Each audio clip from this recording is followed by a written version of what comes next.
కొన్నిసార్లు ప్రజాస్వామ్యంలో అబద్ధపు ప్రచారాలు నమ్మి ప్రజలు బోల్తా పడతారని అన్నారు బీఆర్ఎస్ చీఫ్ కేసీఆర్. మొన్నటి ఎన్నికల్లోనూ అదే జరిగిందని, అంత మాత్రాన నిరుత్సాహపడొద్దని కార్యకర్తలకు సూచించారు. పార్టీని వీడి దొంగల్లో కలిసేటోళ్ల గురించి బాధ లేదన్నారు. పార్టీనే నాయకుల్ని తయారు చేస్తుందని, నాయకులు పార్టీని ప్రభావితం చేయలేరన్నారు. మెరికల్ లాంటి యువ నాయకులను పార్టీ సృష్టిస్తుందన్నారు కేసీఆర్. కోరుట్ల జగిత్యాల కార్యకర్తలతో ఫామ్ హౌస్ లో సమావేశమయ్యారు కేసీఆర్. కొన్నిసార్లు ప్రజాస్వామ్యంలో అబద్ధపు ప్రచారాలు నమ్మి ప్రజలు బోల్తా పడతారని అన్నారు బీఆర్ఎస్ చీఫ్ కేసీఆర్. మొన్నటి ఎన్నికల్లోనూ అదే జరిగిందని, అంత మాత్రాన నిరుత్సాహపడొద్దని కార్యకర్తలకు సూచించారు. పార్టీని వీడి దొంగల్లో కలిసేటోళ్ల గురించి బాధ లేదన్నారు. పార్టీనే నాయకుల్ని తయారు చేస్తుందని, నాయకులు పార్టీని ప్రభావితం చేయలేరన్నారు. మెరికల్ లాంటి యువ నాయకులను పార్టీ సృష్టిస్తుందన్నారు కేసీఆర్. కోరుట్ల జగిత్యాల కార్యకర్తలతో ఫామ్ హౌస్ లో సమావేశమయ్యారు కేసీఆర్.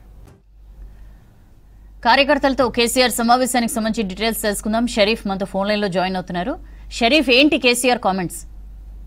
సౌజన్య, కేసీఆర్ అధికారంలో ఉన్నప్పుడు క్యూ కంటే అసలు ఇప్పుడు అందరూ కూడా ఫామ్ హౌస్ కి క్యూ కడుతున్నారు. అందరినీ రావాలని చెప్పి కేసీఆర్ ఫామ్ హౌస్ నుంచి ఫోన్ కాల్స్ ద్వారా సారాంశాన్ని అందిస్తారు. ఇప్పుడే అంటే ఇవాళ కొంతమంది నిజామాబాద్, కోరుట్ల, జగిత్యాలకు సంబంధించిన ముఖ్య నేతలు, మాజీ ఎమ్మెల్యేలు, సీనియర్ లీడర్లతో కేసీఆర్ ముఖాముఖిగా మాట్లాడారు. ఆయన ఒకటే చెప్తారు, ప్రజాస్వామ్యంలో కొన్నిసార్లు అబద్ధపు ప్రచారాలు విన్నటువంటి ప్రజలే బోల్తా పడతారు, వాళ్ళే మోసపోతారు అనేటువంటి ఒక ఇంట్రెస్టింగ్ కామెంట్ చేశారు. అంటే పార్టీ కానీ లేదంటే అప్పటి అధికారంలో ఉన్నటువంటి మంత్రులు కానీ లీడర్లు కానీ ఎవరు కూడా తప్పు చేయలేదు. కేవలం అబద్ధపు ప్రచారాలు విన్నటువంటి ప్రజలు మాత్రమే ఆ ప్రచారాలను నమ్మి ఓట్లు వేశారు. కాబట్టి ఆ రకంగా ఈ రకంగా వాళ్ళు పరిస్థితి ఎదుర్కోవాల్సి వస్తుందన్నటువంటి కామెంట్ ని కేసీఆర్ చేశారు. దాంతో పాటు రీసెంట్ గా పార్టీ మారినటువంటి ఎపిసోడ్ పైనే పార్టీలో ఒకంత నైరాశ్యం పుట్టుకొచ్చింది. అసెంబ్లీ ఫలితాల తర్వాత నుంచే ఇదంతా కూడా కొనసాగింపుగా ఈ నైరాశ్యం కంటిన్యూ అవుతుంది అనేటువంటి విషయం పార్టీలో అంతర్గతంగా చర్చ జరుగుతుంది.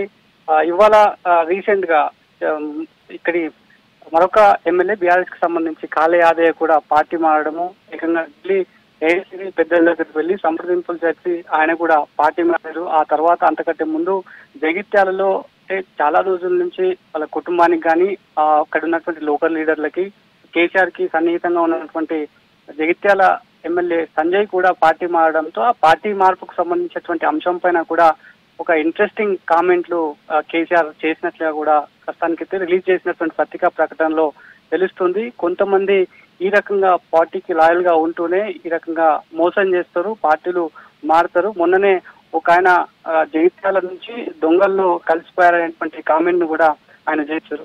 మరోవైపు ఒకటే చెప్తున్నారు, ఆనాటి వైఎస్ గవర్నమెంట్ ఉన్నప్పుడే ఈ రకమైనటువంటి పరిస్థితులు, ప్రతికూల పరిస్థితులు పార్టీకి ఎదురైనాయి. ఆనాడు ఉద్యమం పార్టీగా ఉవ్వెత్తున లేచి నిలబడ్డం, ఇప్పుడు కూడా అట్లనే నిలబడతాం, ఖచ్చితంగా గెలిచి నిలుస్తాం అనేటువంటి విషయాన్ని బ్రెయిన్ వాష్ లాగా నేతలందరికీ చెప్పే ప్రయత్నం కేసీఆర్ చేసినట్లుగా కూడా తెలుస్తోంది. మరోవైపు ఇప్పటికే వరుసగా టీఆర్ఎస్ పార్టీకి ఎదురు దెబ్బలు కలుగుతున్నాయని చెప్పాలి.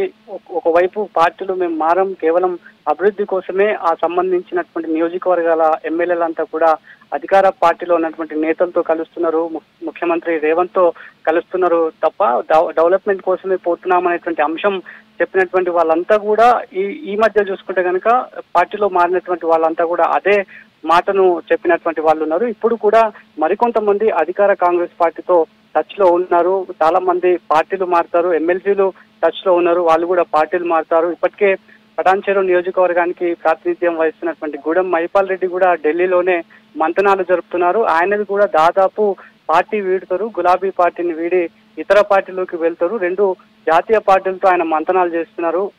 ప్రస్తుతానికైతే ఆ చర్చ కూడా అంతర్గతంగా పార్టీలో జరుగుతోంది. సో భవిష్యత్తు కార్యాచరణ ఏముండబోతుంది అనేటువంటి విషయాలపైన మరోవైపు ఇప్పటికే కేసీఆర్ ఒకటే చెప్తున్నారు, పార్టీనే లీడర్లను తయారు చేస్తుంది. లీడర్లు పార్టీని తయారు చేసేటువంటి సందర్భం ఉండదు. పార్టీ ఎటు పోదు, లీడర్లు వస్తారు పోతారు, వచ్చే వాళ్ళు వస్తారు, పోయే వాళ్ళు పోతారు. పార్టీకి అయితే ఎలాంటి ఇబ్బందులు ఉండయి, పక్క చూపులు చూడొద్దు, రేపు మనమే మళ్ళీ అధికారంలోకి వస్తామనేటువంటి ఒక ధైర్యాన్ని నింపే ప్రయత్నం చేస్తున్నప్పుడు కూడా మీటింగ్ కి వెళ్ళి వచ్చినటువంటి వాళ్ళలో ఒక నైరాశ్యం అయితే ఇంకా కంటిన్యూ అవుతుంది. వలస పెట్టి నేతలంతా కూడా సిట్టింగ్ గా ఉన్నటువంటి ఎమ్మెల్యేలంతా కూడా పార్టీలు మారుతున్నారు. స్టేషన్ గన్పూర్ కడియం శ్రీహరి దగ్గర నుంచి భద్రాచలం తెల్లం వెంకట్రావు, అదేవిధంగా ఖైరతాబాద్ ఎమ్మెల్యేగా ఉన్నటువంటి దానం కావచ్చు, చాలా మంది ఈ రకంగా ఇప్పటికీ కాళయాదయతో నంబర్ చూసుకుంటే 6కి వాళ్ళ నంబర్ చేసింది. మరికొంతమంది కూడా ఉన్నారు.